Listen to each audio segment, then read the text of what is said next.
كمان انا مش هعمل طاقية السلطان كده وخلاص، انا لازم بقى اعمل لكم برضو حتة كده تركاية حلوة. عملت لكم بقى طاقية ولي العهد، شايفينها صغننة وحلوة ازاي؟ حاجة كده بتاع الامير الصغنن. عايزة اقول لكم انها تحفة بجد، كانت هشة جدا، قطنية مرتفعة كأنها كيك، طعمها في منتهى الجمال.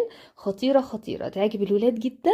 اتمنى ان انتم تجربوها. كمان عملت لكم طاقية السلطان ايه زي ما احنا شايفين، شكلها طبعا ما شاء الله بيتكلم. طعمها كان حلو جدا، هشة وطرية جنب كوباية لبن، شاي، نسكافيه، اي حاجة بتسد معاكي. بجد طعمها خطير، هتعجبكم جدا. مكوناتها زي ما اتعودنا دايما، سهلة وبسيطة، وهتطلع معاكي ناجحة من اول مرة ان شاء الله. هنتبع بس الخطوات، خطوات كلها سهلة وبسيطة ومكونات اسهل. نقول بسم الله ونبتدي مع بعض بالمقادير بتاعتنا. عشان بقى اعمل العجينتين اللي هعمل بيهم فطيرة السلطان، وهعمل كمان بيهم فطيرة ولي العهد، انا محتاجة نص